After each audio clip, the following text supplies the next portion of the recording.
Assalamualaikum warahmatullahi wabarakatuh. Perkenalkan, nama saya Zaskia Nur Aini, absen 29 dari 10 AK3. Saya akan menjelaskan IPA bab 1. Materi yang pertama adalah bentuk-bentuk energi. Energi merupakan kemampuan melakukan suatu perubahan. Satuan energi adalah joule. Energi memiliki berbagai macam bentuk. 1. Energi potensial. 2. Energi kinetik. 3. Energi mekanik. 4. Energi listrik. 5. Energi panas. 6. Energi cahaya. 7. Energi kimia. 1. Energi potensial. Energi potensial merupakan energi yang dimiliki oleh suatu materi karena lokasi atau strukturnya. Energi potensial terbagi menjadi dua, energi potensial elastis dan energi potensial gravitasi. Energi potensial elastis merupakan energi potensial yang tersimpan pada benda yang diregangkan. Contohnya busur panah dan karet ketapel. Rumus EP sama dengan setengah kali K kali X kuadrat. Energi potensial gravitasi merupakan energi potensial yang terjadi karena perbedaan ketinggian. Contohnya buah yang jatuh dari pohonnya. Rumusnya EP sama dengan M kali G kali H. Kedua, energi kinetik.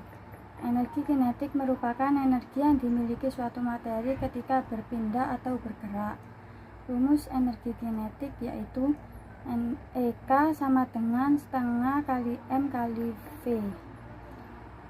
Ketiga, energi mekanik merupakan gabungan dari energi potensial dan energi kinetik.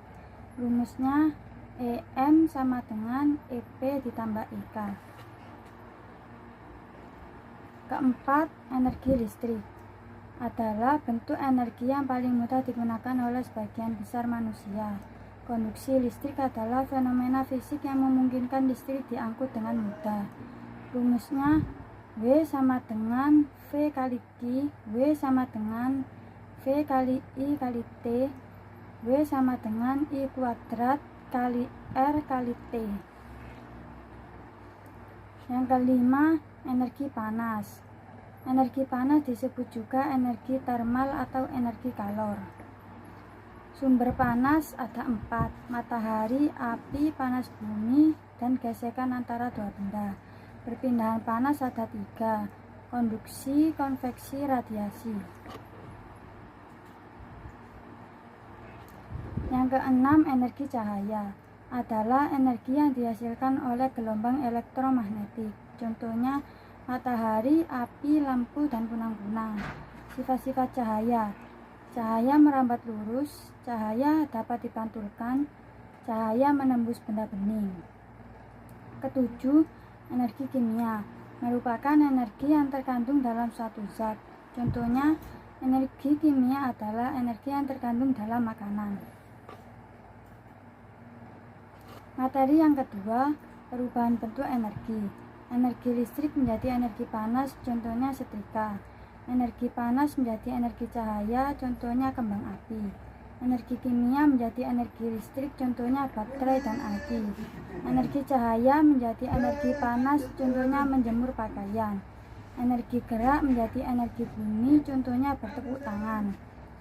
Proses perubahan bentuk energi dapat terjadi lebih dari sekali. Misalnya pada ponsel dan pembangkit listrik tenaga batu bara. Keuntungan dan kerugian perubahan bentuk energi. Keuntungan perubahan bentuk energi ialah memungkinkan transformasi energi mentah. Kerugian perubahan energi adalah teknologi konversi energi hemat biaya. Materi yang ketiga, energi terbarukan atau energi alternatif adalah energi yang dapat menggantikan peran energi utama atau konvensional seperti bahan bakar fosil. Beberapa jenis energi terbarukan. 1. Pembangkit listrik tenaga air. 2. Pembangkit listrik tenaga panas bumi. 3. Pembangkit listrik tenaga angin. 4. Biodiesel. 5. Bioetanol. 6. Biogas. 7 sel surya, 8 pembangkit listrik tenaga nuklir. Selanjutnya saya akan menjelaskan IPA bab 2. Materi yang pertama adalah gravitasi. Gaya gravitasi antara dua benda merupakan gaya tarik-menarik besar berbanding lurus dengan perkalian massa masing-masing benda dan berbanding terbalik dengan kuadrat jarak antara keduanya. Setiap objek di alam semesta memiliki gravitasi. 1. Gravitasi bumi berfungsi untuk menarik dan menahan atmosfer agar tetap menyelimuti bumi. 2. Gravitasi matahari menyebabkan planet-planet di tata surya berputar pada porosnya atau rotasi. Rotasi bumi menyebabkan terjadinya siang dan malam. 3. Gravitasi bulan mengakibatkan pasang surut air laut. Materi yang kedua, struktur bumi. Bumi merupakan satu-satunya planet yang diketahui mampu menunjang kehidupan. Bumi berbentuk bola yang tersusun atas lapisan-lapisan yang terdiri dari kerak bumi sebagai lapisan luar. Kerak bumi terdiri dari kerak benua dan kerak samudra. Mantel bumi yang terletak di bawah kerak bumi. Mantel bumi ada 3 bagian, litosfer, astenosfer, dan mesosfer. Inti bumi lapisan terdalam. Inti bumi terbagi menjadi 2, yaitu inti luar bumi dan inti dalam bumi. Lapisan yang menyelimuti bumi ada 4. 1. Litosfer, lapisan terluar bumi yang terdiri dari kerak bumi dan mantel bumi. 2. Hidrosfer, terdiri dari semua air di bumi termasuk air di permukaan dan di bawah permukaan. 3. Biosfer, lapisan kehidupan di bumi. 4. Atmosfer, terbagi menjadi 2 bagian, yakni bagian bawah terdiri atas troposfer dan stratosfer. Bagian bawah terdiri dari mesosfer, termosfer, dan eksosfer. Materi yang ketiga, medan magnet bumi. Medan magnet bumi atau yang juga dikenal sebagai medan geomagnetik. Faktor-faktor yang mempengaruhi medan geomagnetik: 1. Kontrol mass ejection. 2. Medan magnet antar planet. Materi yang keempat, cuaca dan iklim. Cuaca adalah keadaan udara pada saat tertentu dan wilayah tertentu.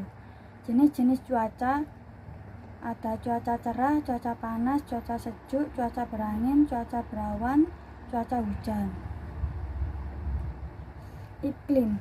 Iklim merupakan keadaan cuaca rata-rata yang meliputi wilayah yang luas dan dalam waktu yang cukup lama. Iklim dunia terdapat 4 jenis iklim, yaitu iklim tropis, subtropis, sedang, dan dingin. Iklim di Indonesia terdapat 3 jenis iklim, yaitu iklim tropis, musim, dan laut. Perubahan iklim menyebabkan perubahan iklim, yaitu peningkatan emisi, efek rumah kaca, dan pemanasan global. Peristiwa yang mempengaruhi iklim Indonesia: El Nino, La Nina, dan pertemuan angin antar tropis. Dampak perubahan iklim: kesehatan, ketersediaan air tawar menipis, dan kemudahan ekosistem. Perbedaan cuaca dan iklim.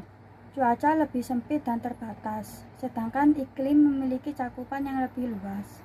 Ada beberapa unsur yang mempengaruhi keadaan cuaca dan iklim suatu daerah atau wilayah, yaitu suhu atau temperatur udara, tekanan udara, angin, kelembapan udara, dan curah hujan.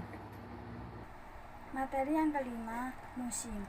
Musim adalah periode dalam setahun yang dibedakan berdasarkan kondisi cuaca dan iklim khusus. Faktor dan penyebab terjadinya musim adalah revolusi bumi, pergeseran semu matahari, letak geografis, dan pola angin. Jenis-jenis musim. Daerah yang beriklim subtropis memiliki 4 musim dalam 1 tahun, yaitu musim dingin, musim semi, musim panas, dan musim gugur. Daerah yang beriklim tropis seperti Indonesia memiliki 2 musim dalam 1 tahun, yaitu musim hujan dan musim kemarau. Materi yang keenam, gempa bumi. Gempa bumi merupakan salah satu jenis bencana alam geologi. Jenis-jenis gempa bumi ada 3, gempa tektonik, vulkanik, dan runtuhan. Jenis-jenis gelombang gempa yaitu gelombang seismik yang merambat di bagian dalam bumi dibedakan menjadi gelombang primer dan sekunder. Materi yang ketujuh, mitigasi bencana. Bencana adalah peristiwa yang mengancam dan mengganggu kehidupan masyarakat. Mitigasi bencana gempa bumi. Sebelum terjadi gempa, menyediakan kotak P3K.